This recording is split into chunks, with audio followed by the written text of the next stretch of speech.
Memang konstitusi Kiai harus gitu lah, tamud dan na'inaika. Kenal orang lebih tinggi itu kan resiko. Misalnya saya Kiai Deso, mungkin punya keri tua sudah seneng, punya kijang tua sudah seneng. Gara-gara kenal Pak Wahid naik Kempri, waduh kok saya kalah itu. Kenal orang itu kan resiko. Mungkin dosen-dosen sini kalau kenal saya di Rembang juga resiko. Di sini gak ada cium tangan, biasa dosen, wah gak enak jadi dosen. Jadi memang harus dibatasin. Sekiranya mungkin orang terus, karena latamud dan nanawa, ainaika ilham. Kamu jangan sering melihat orang lain yang mungkin secara lahir dapat nikmat yang lebih tinggi timbang Anda. Kalau kamu nggak bisa ngelola hati Anda bisa hasut, Anda bisa dengki. Paling tidak Anda bisa ada syukur. Terus saya itu sering didolani pejabat. Juga sering melihat pejabat di TV-TV. Naik mobil aja ada yang naikkan. Bahkan kalau wudhu itu anduk aja ada yang bawa. Itu kalau yang nggak kuat, wih naik jadi pejabat. Ya makanya terus konstitusi Kiai itu mengatur, sudahlah. Mata kamu itu kamu batasin. Jangan melihat sesuatu yang potensi ya. Potensi menjadikan Anda tidak apa? Syukur. Jadi dulu ada orang yang sangat cerdas, namanya Jubair bin Mut'im. Dia saking cerdasnya, juga kaya, juga tokoh, dikirim sebagai delegasi pembebasan Asra Badrin, tawanan Badar. Kemudian pas datang ke Masjid Nabawi, Nabi delalah pas baca Wattur wa kitabim mastur. Sampai pada titik Nabi baca Am khuliku min ghairi syai'in. Amhumul khalikun. Apakah penciptaan yang sedemikian canggih itu dimulai tanpa perwujudan, tanpa sesuatu yang real, yang maujud? Orang itu langsung bersimpuh, matur, ya Rasulullah saya Islam. Kada qalbi yatir, hampir hati saya, otak saya, pikiran saya itu terbang. Karena logika yang dibangun ateisme misalnya, kalau alam raya ini dimulai dari nihilisme, berarti logikanya apa? Al-adamu yakhluqu maujudan. Alam raya ini kan maujud. Maujud itu ada. Kalau yang lebih dulu itu ketiadaan, berarti ketiadaan menjadi sebab kewujudan. Kalau dalam bahasa Arab itu al-adamu yakhluqu maujudan. Sesuatu yang harusnya nggak jadi faktor karena ketiadaan, menjadi faktor sesuatu yang nyata. Itu kan nggak masuk akal. Ya, kalau alam raya ini ada al-adam sing yasbiku maujudan, berarti alam raya ini al-adamu yakhluqu maujudan, suatu yang tidak ada menciptakan yang ada. Dengan logika itu terus kita ngaji, diajari sama guru-guru kita, sifat dasar Allah itu maujud. Wallahu maujudun qadimun. Terus masuk. Yang harus distatuskan pertama dari Allah itu apa? Maujud, wujud. Karena dengan wujud ini layak menjadi penyebab adanya alam raya ini. Sehingga ketika kita menolak faham nihilisme atau ateisme, faham tanpa Tuhan, tanpa pencipta awal, kita punya diroyah. Bahwa tidak mungkin ketiadaan ini menjadi sebab perwujudan alam raya ini. Yaitu amkhuliku min ghairi syai'in. Masa alam raya ini diciptakan tanpa sebab yang nyata, yaitu wajibil wujud. Siapa itu? Allah Subhanahu wa ta'ala. Begitu juga menyangkut sholawat. Orang boleh beda pendapat tentang redaksi sholawat. Ada yang sholli ala Muhammad, ala Sayyidina Muhammad, Nabi Muhammad. Monggo lah masalah redaksi saja. Tapi setelah dianalisis, Nabi itu Pak Rektor, jadi Nabi setelah Nabi Isa saking dihormatinya sampai dituhankan. Juga jadi Nabi yang ada cerita masih hangat, orang Yahudi itu bunuh Nabi. Jadi yang satu mendudukkan Nabi sedemikian tinggi sampai kayak Tuhan. Yang satu menjatuhkan Nabi sedemikian rendah sampai dibunuh. Kayak apa susahnya jadi Nabi Muhammad SAW. Kemudian dengan gampang Hadaddin agama ini bikin syariat yang bernama sholawat. Redaksinya monggo lah sesuai tradisi masing-masing. Allahumma sholli ala Muhammad, Allahumma sholli ala Sayyidina Muhammad, ala Nabiyina Muhammad, monggo lah. Tapi yang jelas redaksi ini kalau didiroyah dikaji. Allahumma itu Tuhan, Tuhan itu pemberi. Wa Muhammadun wa injalla qadruh abdun min ibadi. Muhammad apapun tinggi derajatnya tetap berstatus hamba. Sehingga agama ini terjaga oleh sighatus sholawat. Agama ini terjaga oleh redaksi sholawat. Yaitu Allah tetap pemberi sebagai Tuhan yang enggak tersaingi. La syarikalah. Rasulullah Muhammad wa injalla qadruh. Apapun prestasinya, bisa mi'raj, bisa apa saja, tetap seorang hamba yang butuh muhtajun ila rahmatih. Jika redaksi Allahumma sholli ala Muhammad ini mengukuhkan yang Tuhan tetap Tuhan, hamba pilihan tetap hamba pilihan. Tentu dengan redaksi ini kemudian kita mendudukkan Nabi benar-benar posisi terhormat. Yaitu orang yang paling berhak dapat askat tahiyat. Mendapat penghormatan Allah paling tinggi. Yaitu Rasulullah Muhammad SAW. Dan itu diulang-ulang oleh Allah. Subhanalladzi asra bi'abdi. Status hamba ini diulang. Lagi-lagi ini bernama diroyah. Bernama apa? Contoh ketiga misalnya fihi ayatum bayinatum maqamu Ibrahim. Dulu orang Yahudi itu ada diskusi masif. Syaratnya Nabi itu mbah-mbahnya harus Nabi. Harus keturunan Nabi. Kemudian semua Nabi rata-rata di Palestina, di Syam. Lalu Muhammadnya asal-usulnya dari mana? Tahu-tahu orang Arab kok Nabi. Padahal orang Arab itu dulu jahiliyah. Walhasil terus diceritakan bukti Muhammad ini turunan Ibrahim adalah ada jejak kaki Nabi Ibrahim di dekat apa? Ka'bah. Fihi ayatum bayinatum maqamu Ibrahim. Kalau Nabi Ibrahim pernah di Mekah, artinya beliau pernah meninggalkan turunan yang di Mekah. Itu bernama Nabi Muhammadun sallallahu alaihi wasallam. Itu disebut fihi ayatum bayinatum maqamu Ibrahim. Nah, itu namanya diroyah. Diroyah itu satu perilaku keseharian kita beragama, kemudian tahu logikanya. Yang keempat misalnya, mangkana yu'minu billahi wal yaumil akhir falyukrim apa? Jaro. Orang yang iman karena Allah dan Rasul, maka memuliakan tetangganya. Andaikan pakai hukum sosial, tentu kalau tetangga kita baik, kita baik. Kalau kurang baik, kok kurang penggawean kan gitu. Tapi dulu itu pernah ada seorang ulama itu dibully ya, dikerjain sama anak muda tetangganya. Pak Kiai datang ke rumah saya. Orang ini datang. Kemudian setelah di rumahnya, saya tidak jadi butuh sama Pak Kiai, silahkan pulang. Itu Kiainya senyum, menikmati. Dan itu terulang 3 kali. Dibully seperti itu, dikerjain terulang 3 kali. Lalu tetap Kiainya tuh asik, seneng sekali. Lama-lama muda ini tanya, kenapa engkau tidak tersinggung? Padahal saya kerjain sampai 3 kali. Tak undang, terus tak suruh pulang, tak undang, tak suruh pulang.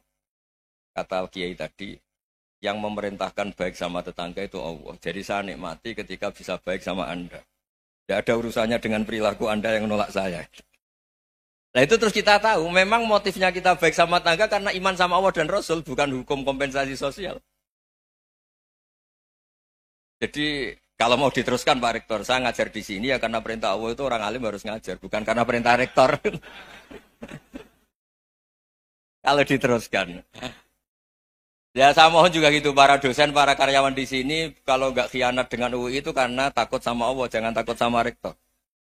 Kalau Anda baik juga karena Allah, jangan baik karena apa? Rektor. Bagaimanapun ya semua kita ini makhluk. Makhluk itu la yadurru wa la yanfa. Begitu juga melihat Indonesia. Melihat saya ini kan ikut di UI itu lama sekali, ikut sama Profesor Zeni, dari Profesor Zeni nulis tafsir. Mungkin Pak Harsoyo tahu banyak, dulu Pak Lutfi ya tahu banyak. Tapi saya memang nggak pernah terbuka karena ya memang nggak ingin sebenarnya. Kondisi ini kondisi darurat. Sehingga saya tahu cara berpikir Profesor Zaini, ya tahu komitmen beliau pada UI. Dan pendiri UI memang ya banyak yang dari tokoh NU, Muhammadiyah, dari tokoh-tokoh ormas yang lain. Memang didirikan banyak orang. Hingga UI memang nggak milik ormas apa tertentu. Dari satu sisi memang baik, nggak dikuasai ormas tertentu. Tapi nanti kalau keterusan ya nggak berbentuk. Ya sudahlah dikelola saja.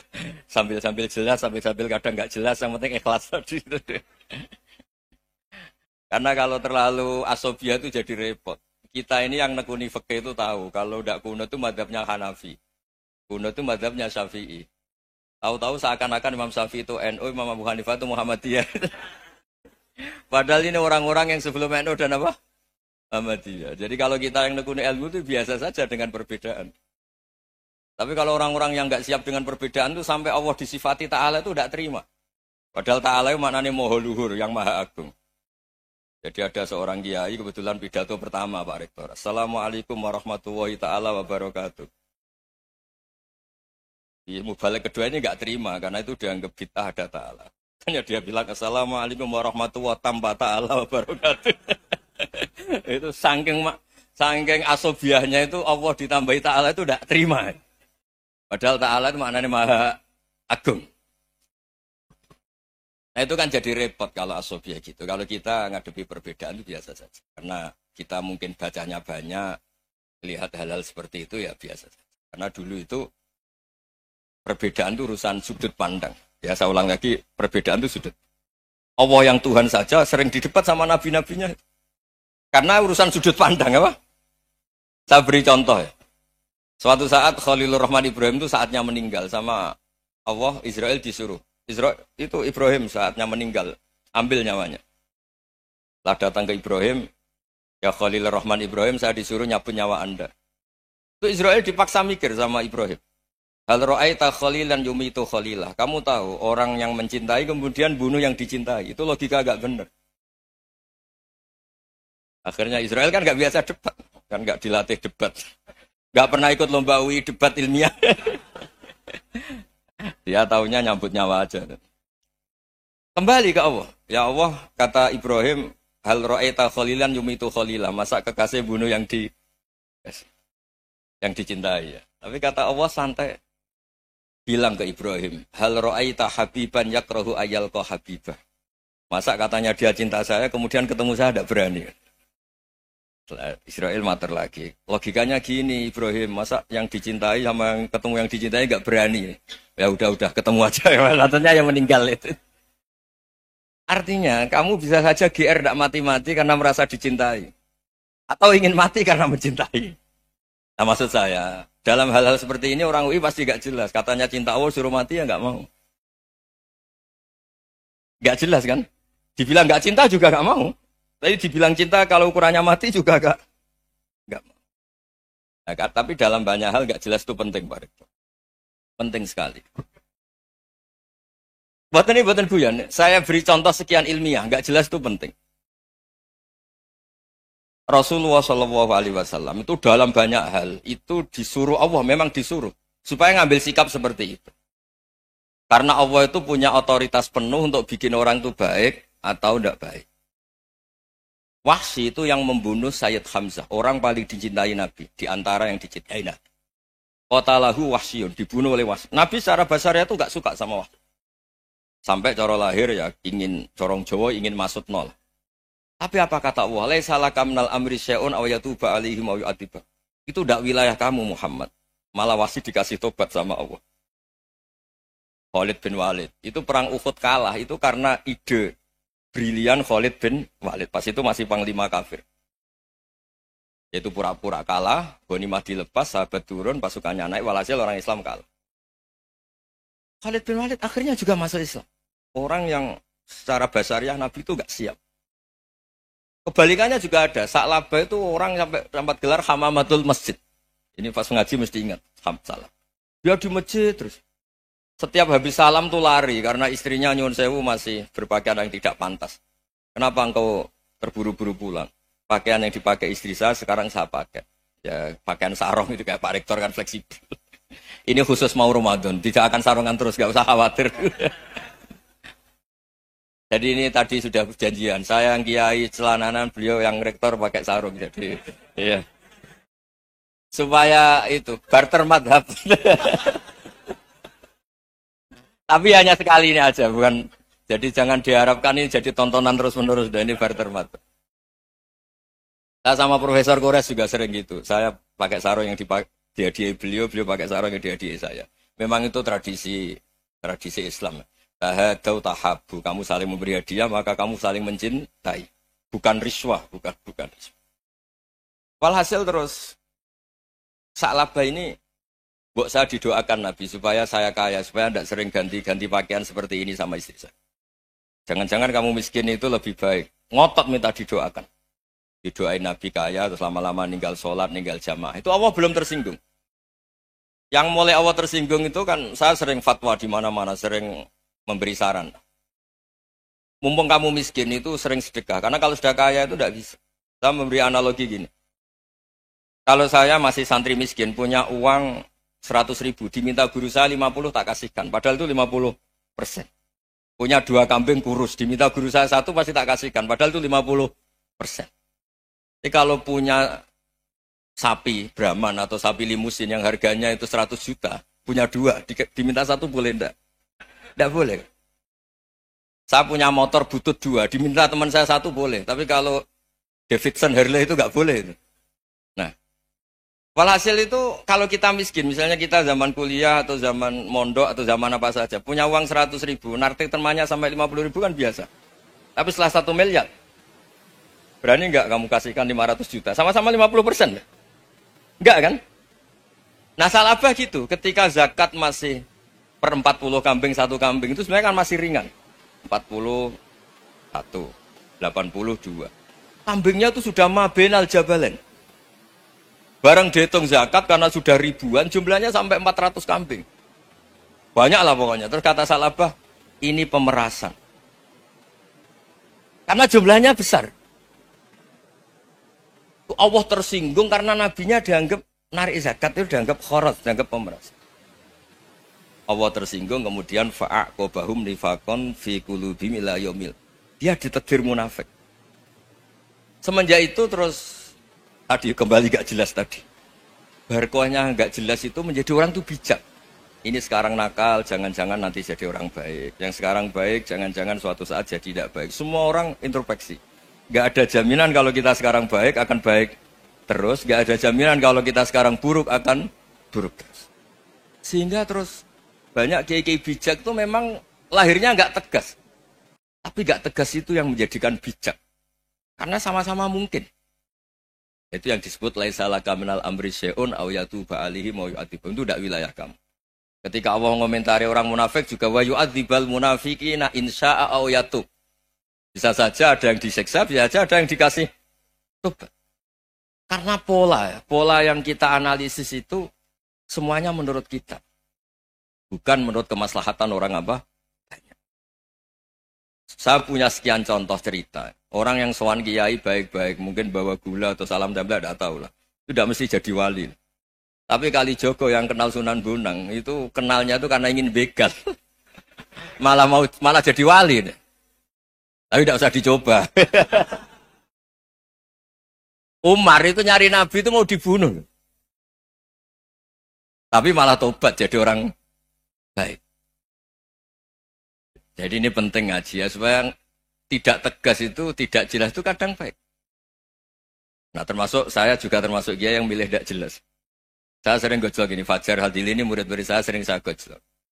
Kalau semua sistem pendidikan kayak kampus, kayak UII, kayak UIN semuanya, itu sistem yang bagus. Karena tertib jam kuliahnya jelas, mata kuliahnya jelas.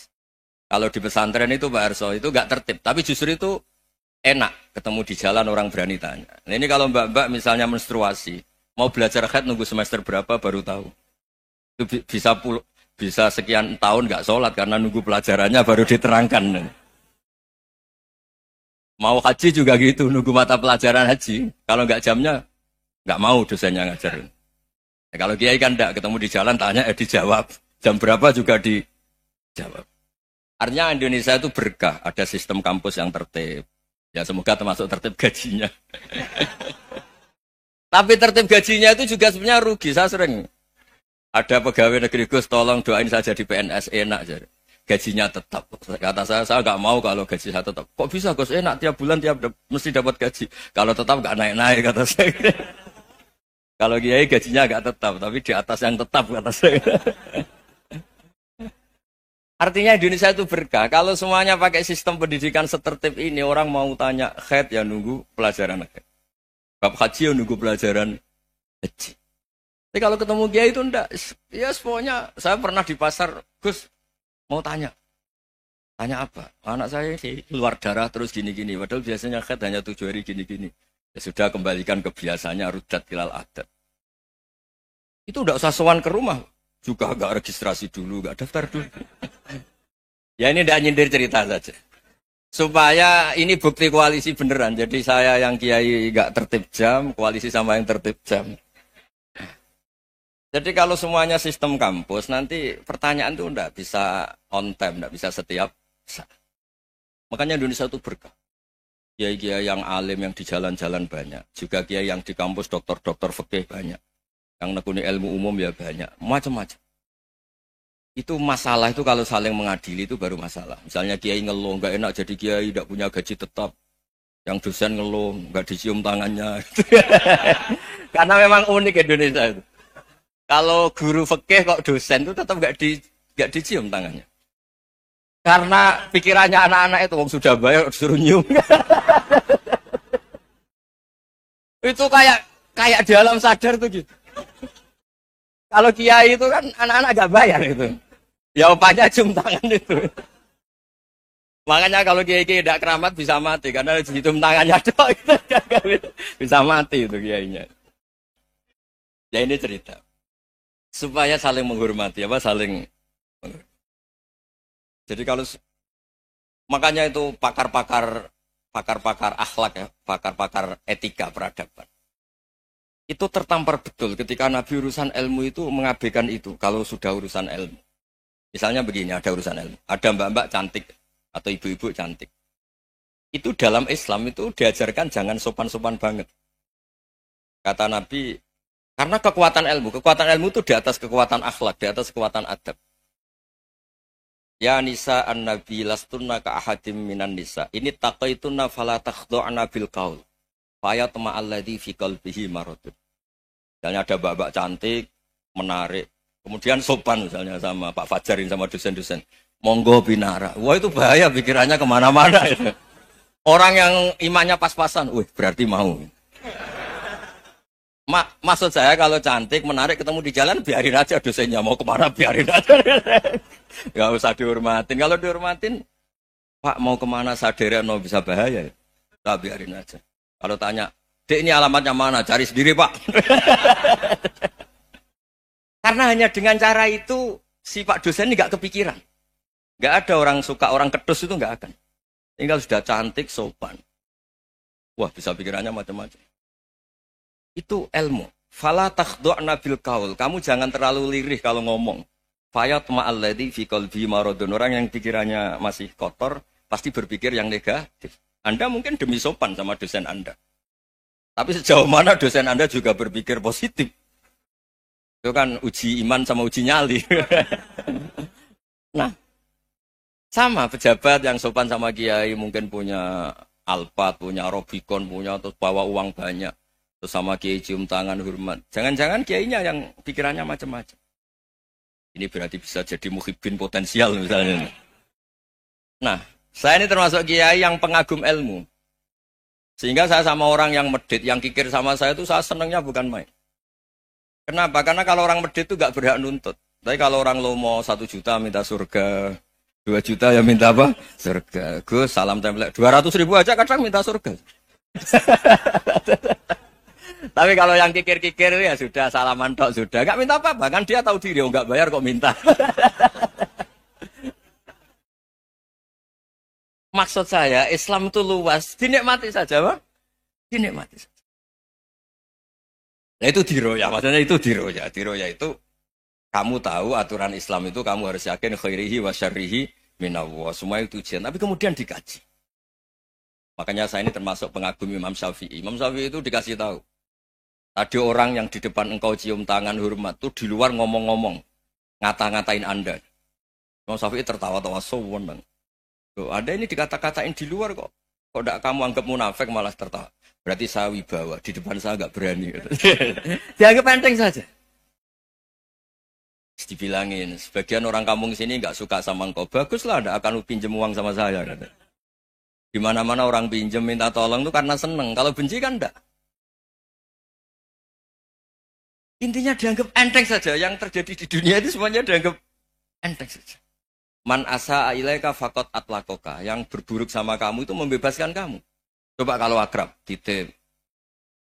Ya misalnya akrab sama Pak Fajar. Bilangkan ke Pak Rektor, sangkap tuh jadi guru tetap atau apa, kan ribet. Kalau tidak cocok kan nggak minta apa-apa. Makanya hati-hati Pak Rektor sama yang akrab-akrab itu. Itu dulu saya juga nggak paham. Di antara wasiat Bapak yang sering diulang-ulang tuh itu. Suatu saat kamu jadi kiai, ngelola orang nggak seneng tuh gampang. Sudah, situ orang lain. Tapi kalau ngelola orang orang seneng tuh repot. Mintanya aneh-aneh. 100.000 aja minta surga. Hanya teman tenis saja minta naik jabatan. Intinya itu ya sudahlah dikelola. Yang seneng ya berkah, mungkin teman berjuang, teman diskusi. Yang nggak seneng ya berkah, karena ini tidak minta macam-macam, enggak seneng.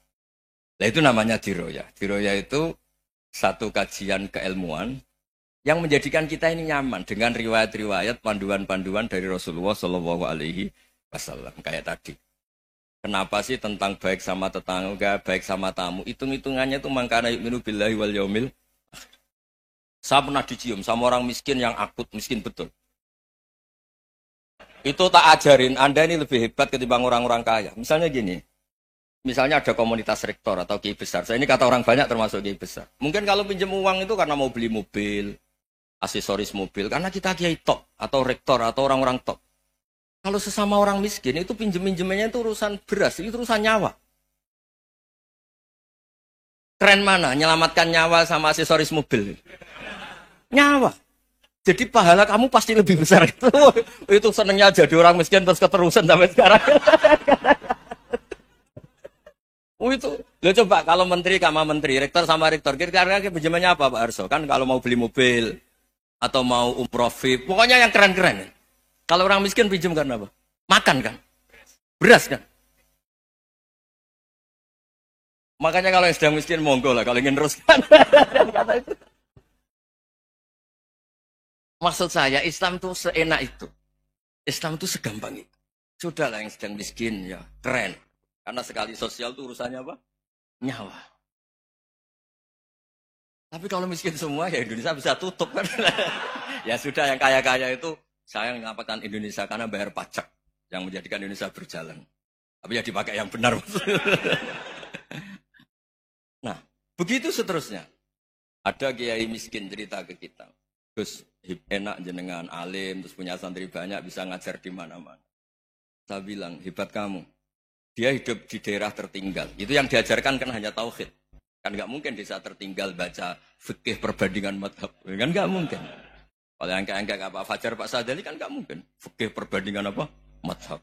Menyorot madhab dunia. Gaya engkek-engkek itu kan nggak mungkin. Tapi pertanyaannya, yang menyelamatkan masuk surga itu tauhid apa perbandingan madhab? Tauhid. Ini hanya mengajarkan fardu kifayah, sunat-sunat. Ini Anda mengajarkan fardu ain. Surganya dulu kamu. Oh terus senangnya jadi kayak gitu. Karena yang diajarkan apa? Tauhid. Sementara kita yang gaya-gaya ini, ajarkan perbandingan apa? Ada studi banding ke Al-Azhar kemana-mana. Ini enggak, tauhid. Dari orang nyembah pohon jadi nyembah Allah Ta'ala. Keren enggak? Keren. Jadi terus kiki sama saya senangnya bukan karena tak bela. Tapi ada yang agak kurang ajar, tanya saya. Kalau itu hebat, kenapa Gus gak mau jadi kayak gitu? Waduh. Wah ya repot kalau pertanyaan. Terus tak jawab, kalau saya jadi kiai desa, kamu ngangsu ilmu dari mana coba? Ya dari jenengan, ya kalau sama gobloknya tidak bisa. Ya sudah, Gus aja yang jadi kiai besar. Maksud saya, ya sudahlah kita begini seperti yang saya ajarkan di sini, saya sarankan. Supaya orang itu tahu. Nah, ini namanya diroyah. Makanya kata Imam Ghazali itu, kalau kamu ingin sopan gampang, melihat anak kecil, Wa aqallu minni dzamban, dia dosanya lebih kecil. Karena masih kecil kan, tentu secara dosa enggak banyak. Kalau melihat orang yang tua, wa aktsaru minni ibadatan, dia tentu ibadahnya lebih banyak karena umurnya lebih banyak. Sehingga terus semua orang lain tuh di depan kita itu hebat. Ya semua orang lain sama, misalnya Pak ini rektor, misalnya Fathul Wahid rektor, tanggung jawabnya lebih banyak, berarti pahalanya lebih banyak. Tapi sama, ketika melihat Nyon Sewu, melihat pegawainya yang secara lahir di bawahnya, ini tanggung jawabnya enggak banyak. Pasti salahnya juga enggak. Itu yang diajarkan Rasulullah SAW. Sehingga enak. Tapi kalau kita melihat orang lain selalu salahnya, itu pecundang.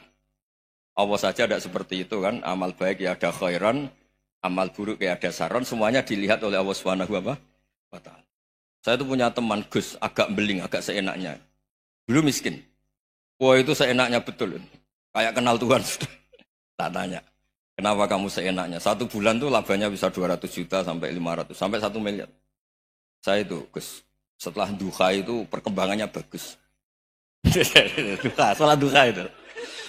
Saya pernah miskin. Kan kata, ingkana rizki fisama. Wa ingkana qalilan. Ya kalau fisama fa'anzilhu. Terus wa ingkana qalilan fakasirhu. Kalau sedikit, perbanyak. Ini trennya sudah benar semua. Nah, wa ingkana Ya, haroman fatohiru. Kalau haram yang kau sucikan. Makanya saya seenaknya, kalau kolilan sudah fakasiru, paling trennya yang nggak bener juga fatohiru. Kata Mas. Dia yakin kalau yang nggak bener-bener sudah disucikan Allah. Karena yang lain-lain sudah. Dari miskin sudah kaya, kolilan sudah fakasiru. Paling yang haroman juga sudah fatohiru. Gitu. Tak tanya. Lah kamu kok tahu? Polanya sudah ada, Gus. Karena sang kolilan. Kamu sembrono sama Tuhan kok begitu kan? Tapi apapun itu, seneng saya. Seneng saya sering salah teh. Makanya saya mohon, yang sekarang miskin, sedang miskin, itu ya tidak usah nyesal banget-banget. Kalau ingin kaya, monggo lah. Namanya orang juga ingin. Ya, tapi Anda harus bangga. Sosial antar kalian adalah urusan nyawa. Dan itu pahalanya luar biasa. Supaya kita, nah yang kaya-kaya juga boleh GR lah. Karena pembayar pajak. Dan itu bisa menyelamatkan apa? Indonesia Raya. Begitu seterusnya. Itu yang diajarkan Nabi, antawadhu hatta la yabghiya ahadun ala ahadin. Kamu semua harus tawadhu sehingga antar kalian tidak saling tidak sopan, tidak saling liar, tidak saling mendolimi. Termasuk tadi sikap gak jelas tadi. Orang dolim yang sekarang dolim bisa saja tobat, yang sekarang soleh bisa saja nanti. Semuanya itu mungkin. Kita diajari ya muqallibal qulub tsabbit qalbi ala dini. Jadi keliru kalau kita dalam banyak harus tegas, enggak mesti. Al halalu bayyinun wal haramu bayyinun. Tapi ada wa bainahuma umurun mustabihat. Ada yang wilayahnya itu abu-abu. Misalnya ada perempuan cantik misalnya, contoh paling gampang. Kalau kamu ajari secara serius, kamu bisa saja tergoda jadi fitnah. Tapi kalau orang soleh enggak berani ngajarin, kemudian digunakan orang fasik, malah menjadi orang nakal, kita juga tanggung jawab. Kamu mau tegas gimana? Wilayahnya sama-sama mungkin. Wilayahnya sama-sama mungkin. Yang dekat pejabat mungkin terkontaminasi KKN. Tapi kalau pejabat tidak dekati orang soleh, punya perilaku yang nggak soleh, yang repot juga Indonesia kan. Nah hal-hal seperti itu kita tidak perlu ngambil sikap. Maksudnya nggak usah ngambil sikap, ya kita buktikan kalau milih satu madhab, kita buktikan semuanya lebih baik, semuanya lebih bermanfaat, semuanya lebih berperadaban. Karena nggak bisa dihindari wabena humain. Termasuk nyuwun sewu, saya mohon maaf sama mulai Pak Harso, Pak Lutfi sampai Pak Fathul Wahid. Saya ini termasuk kiai yang nggak suka dekat sama orang-orang top. Bukan karena hasud. Memang konstitusi kiai harus gitu, la tamuddanna ainaika. Kenal orang lebih tinggi itu kan resiko. Misalnya saya kiai desa, mungkin punya keri tua sudah seneng, punya kijang tua sudah seneng. Gara-gara kenal Pak Wahid naik Camry, waduh kok saya kalah itu. Kenal orang itu kan resiko.